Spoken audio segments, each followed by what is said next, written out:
በጀት ዓመት ከ200,000 በላይ የህብረተሰብ ክፍሎችን ተጠቃሚ የሚያደርጉ አነስተኛ የንጹህ መጠጥ ውሃ ግንባታዎች ተካሂደዋል ሲል የሰሜን ሸዋ ዞን ውሃና ኢነርጂ መምሪያ አስታወቀ።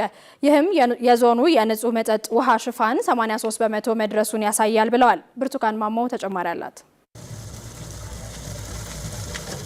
የህብረተሰቡ አንገብጋቢ ጥያቄ የሆነውን የንጹህ መጠጥ ውሃ ተደራሽነትን በማስፋት በ2018 በጀት ዓመት ከህብረተሰቡ ከበጎ ፈቃደኞችና ከግብረሰናይ ድርጅቶች ጋር በመቀናጀት የንጹህ መጠጥ ውሃ ተደራሽነትን ለማስፋት ሰፊ ስራዎችን ሰርተናል፣ እቅዳችንን ማሳካት ችለናል ብለዋል የኤፍራታና ግድም ወረዳና የአሳግርት ወረዳ ውሃና ኢነርጂ ጽሕፈት ቤት ኃላፊዎች።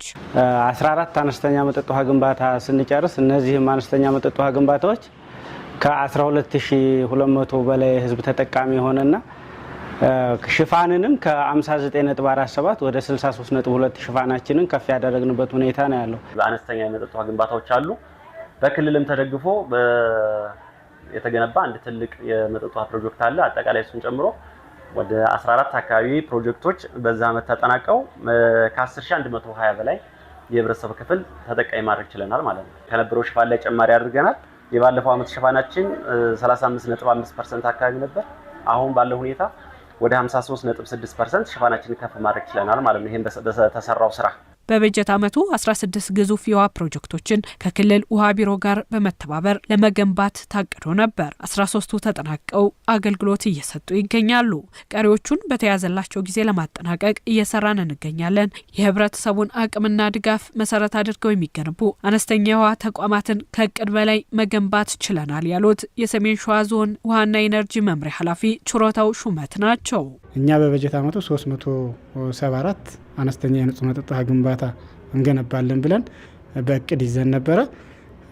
በሚገርም ሁኔታ ሁሉም ሰው ስለተባበረበት 462 አነስተኛ የንጹህ መጠጥ ውሃ ግንባታ ገንብተን ለማህበረሰቡ ተደራሽ ማድረግ ችለናል ማለት ነው።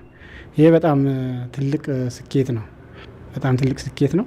የማህበረሰቡን ተጠቃሚነትም ስናይ ወደ 209,043 የህብረተሰብ ክፍል ተጠቃሚ ሆኗል። በእነዚህ አነስተኛ የንጹህ መጠጥ ውሃ ግንባታዎች ማለት ነው እና በጥቅል ስኬታማ ነው ብሎ መውሰድ ይቻላል። የበጀት ዓመቱ አጠቃላይ አፈጻጸም የዞኑን የንጹህ መጠጥ ውሃ ተደራሽነት ማስፋት መቻሉንም ጠቁመዋል። 2017 ሰኔ መጨረሻ ቆጥረን የደረስንበት በከተማም በገጠርም 76.2% ላይ ነበር የውሃ ሽፋኑ። እኛ እንደ እቅድ የያዝነው 4.5% ጭማሪ አድርገን 80% እናደርሳለን ብለን በእቅድ ይዘን ነበረ። አሁን ግን 5.8% አካባቢ ጭማሪ በማምጣት 83% አካባቢ የዞኑን የንጹህ መጠጥ ውሃ ሽፋን ተደራሽ ማድረግ ተችሏል።